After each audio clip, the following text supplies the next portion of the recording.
Pemirsa Intens Investigasi. Apa jadinya jika seluruh isi rumah habis dijarah orang tak bertanggung jawab? Barang berharga lenyap, kenangan sirna, bahkan hewan peliharaan ikut raib. Inilah luka yang kini dirasakan Uya Kuya.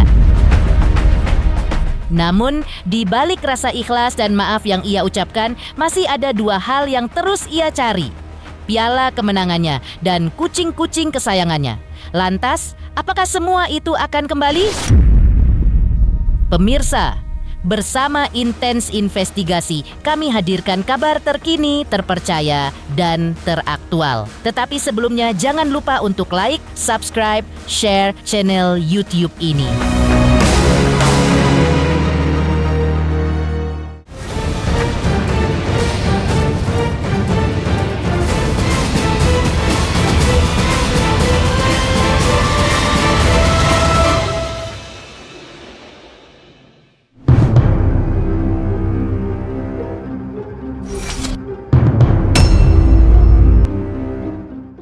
Ya, dampak dari penjarahan yang menimpa kediaman Uya Kuya beberapa waktu lalu masih menyisakan luka mendalam. Bagaimana tidak, seluruh barang-barang berharga hasil kerja kerasnya di dunia hiburan habis dijarah orang tak bertanggung jawab dalam sekejap. Bahkan, yang lebih memilukan, hewan peliharaan kesayangannya pun ikut hilang dalam kejadian itu. Mengejutkannya lagi, baru-baru ini Uya Kuya tiba-tiba membahas soal piala kemenangan miliknya melalui sebuah unggahan di media sosial. Ia memposting foto piala yang pernah diraihnya dari karya di dunia hiburan, lengkap dengan tulisan yang cukup menggelitik seperti berikut ini. Woi anak muda, balikin tuh piala. Di piala itu tercurah tiap tetes keringat pengorbanan dan tenaga Mas Uya. Tentunya tulisan itu seakan layaknya sebuah sindiran halus, namun syarat makna, di mana bagi siapapun yang mengambil piala tersebut agar segera mengembalikan kepadanya. Tak hanya itu, dalam unggahan lain, Uya Kuya juga memperlihatkan momen menyentuh saat dirinya turun tangan membantu TKI di Malaysia. Potret kepedulian itu pun sukses menyita perhatian publik. Inilah jejak-jejak kisah penuh haru yang dibagikan Uya Kuya melalui media sosial pribadinya.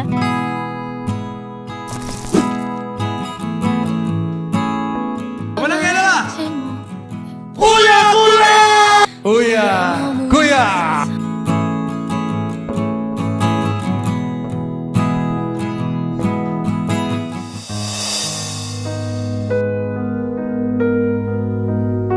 Kita pulang sebentar lagi. Semangatnya mana tangannya?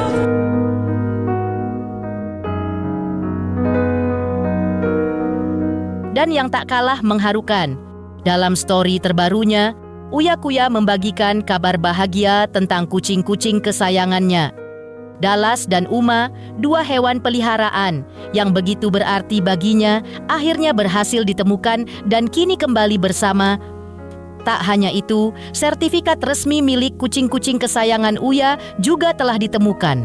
Sebuah kabar yang menambah kelegaan sekaligus menjadi momen haru di tengah berbagai ujian yang sedang ia hadapi.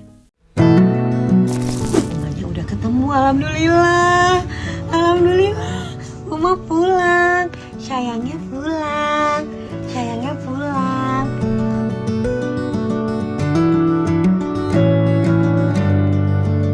Alhamdulillah atas doanya semua, malam ini aku rescue Uma dan dalam keadaan baik. Alhamdulillah dirawat oleh salah satu cat lover juga yang udah bantu menyelamatkan Uma dari dibuang pada saat penjarahan.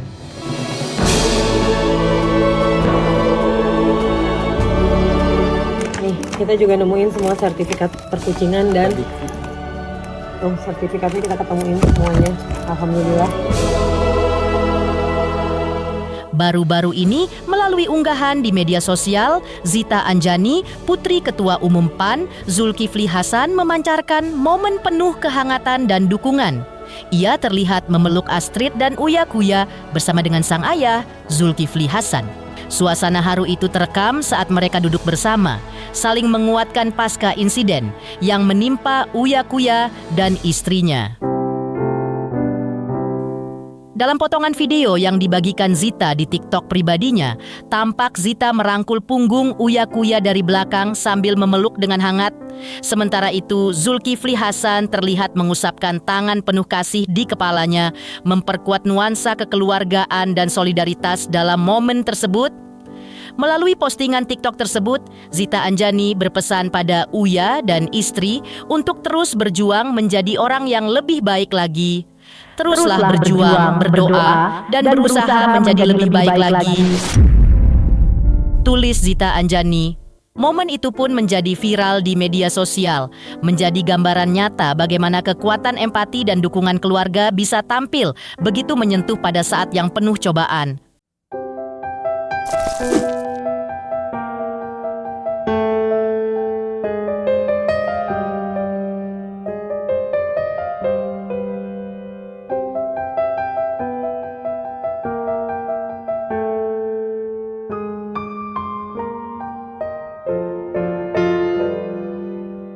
Sebelumnya, pernyataan mengejutkan dilontarkan oleh Uya Kuya pasca rumahnya dijarah dan dirusak oleh massa. Ia mengatakan bahwa dirinya sudah memaafkan orang-orang yang menjarah isi rumahnya. Bahkan Uya Kuya dan Astrid memaafkan seorang nenek tetangga rumahnya yang saat aksi penjarahan mengambil 1 unit AC indoor di rumahnya. Hingga berujung dirinya ditahan. Uya Kuya bahkan menemui nenek tersebut di Polres Metro Jakarta Timur.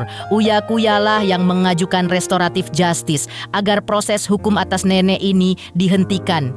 Karena mereka tahu betul kondisi nenek yang telah ditangkap polisi tersebut.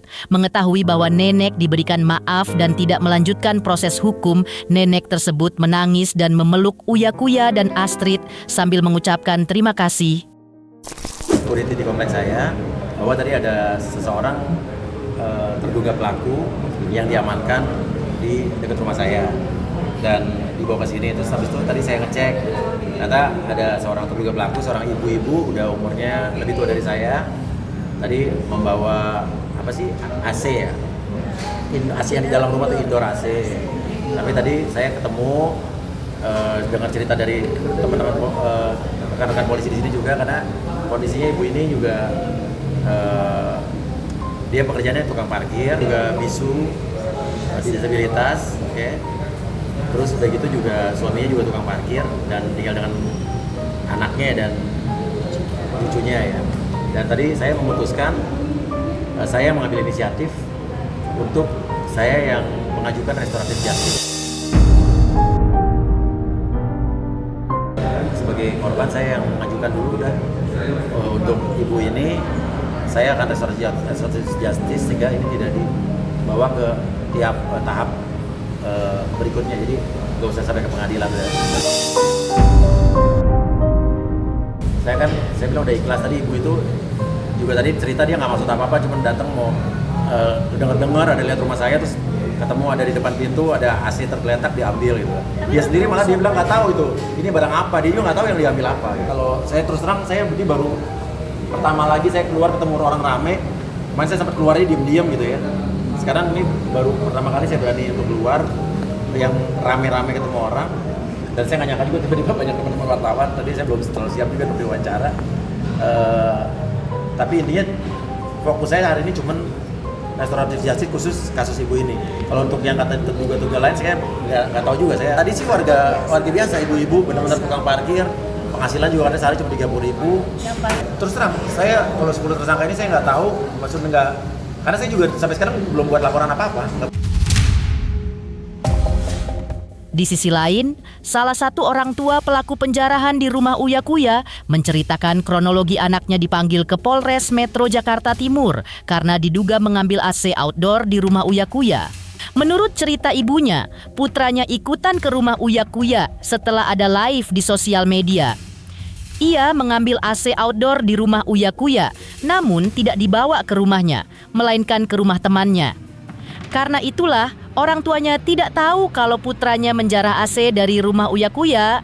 Malam hari, di hari yang sama, MR ditelepon intel dari Polsek Metro Jakarta Timur untuk datang sendiri ke Polsek atau dijemput MR pun memberitahu ibunya untuk datang sendiri memenuhi permintaan intel dari Polsek. Dari Polsek MR dibawa ke Polres Jakarta Timur. Rupanya langsung ditahan hingga kemarin. Jam 6.30 ya, minggu pagi. Kalau malamnya anak saya nggak ikutan. Kalau minggu paginya dia ada lihat AC kali ya, outdoor AC. Dia bawa pulang, tapi itu bukan ke rumah temannya. Akhirnya tahu karena malam itu anak saya sekitar jam 12 malam. Anak saya ngomong, "Mama, Aldi ditelepon ini sama Kapolsek, sama Pak Bayu juga intel," kata dia. Disuruh ke Polsek. Ngomongnya apaan? "Aldi, kamu mau dijemput? Apa datang sendiri?" "Datang sendiri, Pak," kata dia.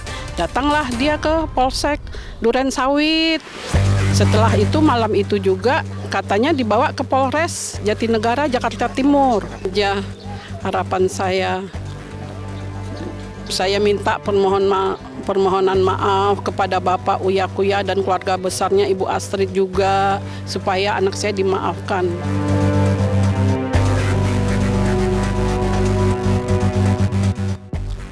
Mengejutkan, Uya Kuya ikhlas dan memaafkan para pelaku penjarahan di rumahnya. Lantas, seperti apa nasihat dan pesan dari pengusaha Jusuf Hamka kepada Uya Kuya pasca rumahnya dijarah masa baru-baru ini? Pemirsa Intens Investigasi, jangan lupa saksikan terus Intens Investigasi dan pastikan jangan lupa untuk like, subscribe, share, dan juga komen. Tim redaksi Intens Investigasi juga mengucapkan banyak terima kasih kepada semua subscribers. Hingga kanal Intens Investigasi kini sudah mencapai 3.660.000 subscribers. 3 juta subscriber, luar biasa sekali 3 juta.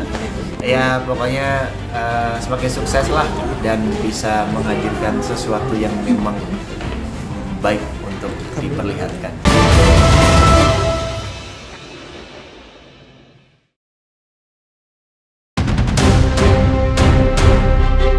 Pemirsa Intens Investigasi, sebelumnya perhatian publik juga tertuju pada pernyataan Jusuf Hamka terkait keputusan non-aktifnya Uya Kuya dari keanggotaan DPR. Ya, Jusuf menegaskan sebelum menilai langkah tersebut penting untuk meninjau terlebih dahulu rekam jejak para anggota dewan yang turut mengalami hal serupa. Pasalnya, sosok Uya Kuya selama ini dinilai konsisten memberi kontribusi nyata bagi masyarakat, terutama dalam memperjuangkan nasib pekerja migran, sekaligus mengembangkan potensi atlet disabilitas. Lebih jauh, Jusuf Hamka menyatakan keyakinannya bahwa meski kini tidak lagi aktif di dunia politik, Uya Kuya tetap akan berkiprah dalam berbagai kegiatan sosial. Namun, di balik keyakinan itu, ia memilih untuk tidak ikut campur dalam urusan internal partai, menyerahkan sepenuhnya pada mekanisme dan keputusan politik yang berlaku. Republik ini membutuhkan orang-orang baik. Ya kalau orang baik difitnah, nanti akhirnya orang-orang yang tidak baik yang masuk di dalam parlemen. Mas Uya ini kan orang baik. Kalau masalah penonaktifan itu urusan partainya. Tetapi mungkin kalau saya harus dilihat track record yang harus dinonaktifkan ini, apakah semuanya harus dianggap sama. Kan kalau Mas Uya ini kan kita lihat dia punya video diedit-edit orang, dianya sendiri tidak mengatakan hal-hal yang menghina masyarakat rakyat. Sayang nih orang amanah, orang baik malah digeser.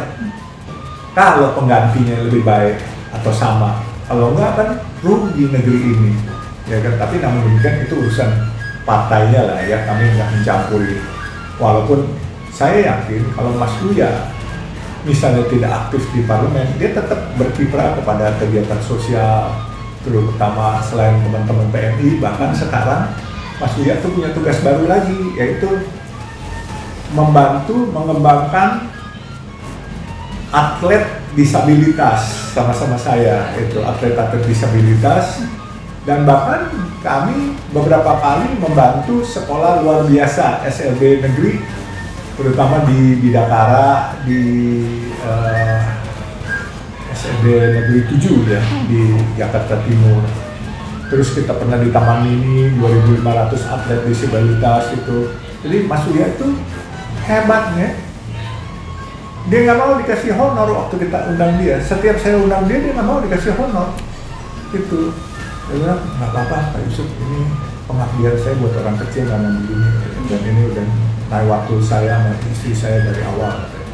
Nah ini kan orang yang tidak mengambil manfaat dari orang-orang kecil, malah memberikan manfaat kepada orang-orang kecil. Saya pikir ya negeri ini membutuhkan orang yang tidak flexing, tidak pura-pura lah. Yang saya mengenal Mas Uya adalah orang yang baik, menurut saya amanah. Itu aja, mudah-mudahan Mas Uya, dia di politik nggak di politik, dia tetap berkiprah kok.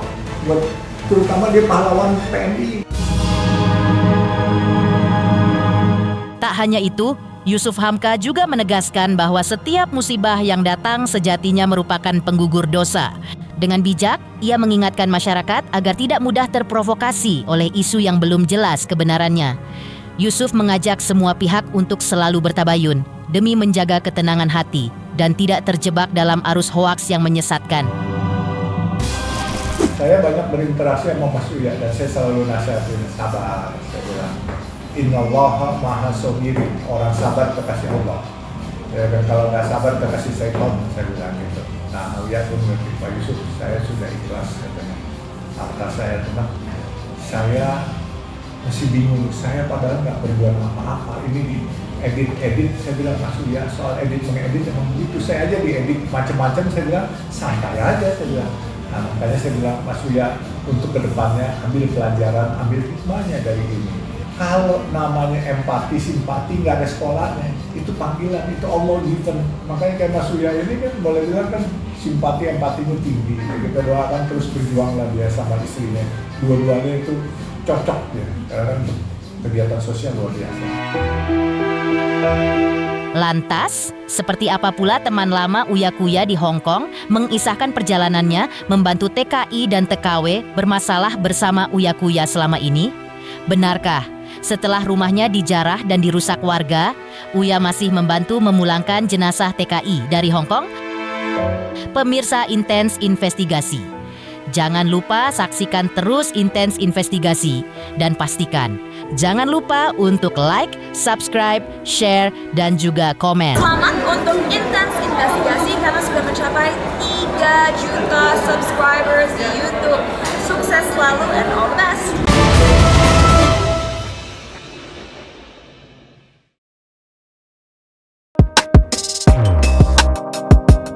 Di balik hiruk-pikuk kabar yang menyeret nama Uya Kuya, muncul sosok sahabat lama yang ikut angkat bicara. Dialah Yuni, seorang teman dekat yang selama ini dikenal aktif mengurus masalah TKI dan TKW. Dan pengakuannya kali ini sungguh mengejutkan publik. Yuni menceritakan bagaimana dirinya pertama kali mendengar kabar kerusuhan di Indonesia. Saat itu ia langsung menghubungi Uya Kuya, bahkan sempat menyinggung soal video joget yang sempat viral dan jadi sorotan. Lantas, seperti apa sebenarnya jawaban Uya Kuya? Inilah yang ia ungkap melalui cerita sahabatnya tersebut. Nama saya Yuni, kebetulan saya adalah teman Mas Uya Kuya. Posisi saya adalah diaspora Hong Kong dan saya kenal Mas Uya jauh sebelum di partai politik, dan saya bukan teman artis, juga bukan teman sekolah, juga bukan teman partai. Cuman kita punya misi yang sama, yaitu melindungi warga negara Indonesia yang ada di luar negeri dan memberikan edukasi tentang bahayanya scammer ataupun bahayanya jadi anak kaburan, pekerja tidak sesuai dengan prosedur. Jadi kita lebih ke edukasi. Saya seorang influencer, tapi saya sendiri itu nggak pernah lihat sosial media ya. Jadi saya tidak begitu tahu. Dan kebetulan tim saya ngasih tahu, Miss Yuni, ini giringan opininya ke Mas Uya Kuya loh. Mas Uya Kuya kan nggak salah, dia joget apa. Dan saya bilang, karena Mas Uya Kuya tidak ada tanggapan setelah penjelasan itu, jadi saya nggak nanya banyak. Di hari penjarahan itu, malam jam 23,08 menit, itu dia kirim video ke saya. Jadi Mas Uya Kuya sendiri yang kirim video ke saya. Posisi saya masih bisa live karena media sosial saya kan servernya luar negeri. TikTok itu masih bisa live saya posisi waktu itu. Jadi saya matikan live saya cek, saya kaget dong. Saya kaget dan di malam itu nggak bisa berbicara dengan saya. Saya tahu dia sangat berat, kecewa, nadanya kan berat banget ya. Dia bilang baik-baik saja sih. Kecewa itu pasti, tapi dia bilang nggak apa-apa. Di hari kedua saya telepon lagi nih. Saya memastikan apakah dia baik-baik saja. Tahu nggak Mbak apa yang dia khawatirkan malahan? Dia mikirin apa? Mikirin jenazah yang saya pulangkan dan uangnya kurang. Dia malah nanyain, jenazahnya kapan pulang? Uangnya sudah cukup belum? Kaget dong saya. Tak sampai di situ, Yuni juga membuka kisah lain seputar langkah-langkah Uya Kuya. Ia mengaku pernah mengingatkan sang sahabat ketika memutuskan terjun ke dunia politik, mengingat statusnya sebagai selebriti papan atas. Namun di balik itu semua, Yuni menegaskan satu hal, dirinya dan Uya Kuya kerap bahu-membahu membantu menangani persoalan TKI dan TKW di berbagai penjuru dunia. Jadi saya kenal baik sama Mas Uya Kuya itu di tahun 2022 kalau tidak salah, kalau tidak 23. Karena waktu itu saya memiliki kasus yang sungguh luar biasa. Jadi Mas Uya Kuya itu datang sendiri ke Hong Kong nemuin saya bersama Martin Simanjuntak, Inang Irma, dan Polda Jawa Timur. Saya lihat dia joget-joget itu, mungkin saya orang pertama yang ngeritik ya. Saya langsung ngeritik Mas Uya, ngapain sih? Ini lagi isu rame-ramenya gaji naik 3 juta. Terus saya, kok kamu joget-joget bangga ya, bahagia ya? Jadi saya nanyain seperti itu sama dia. Terus akhirnya dia jelasin, oh sebenarnya kronologinya ini seperti ini loh.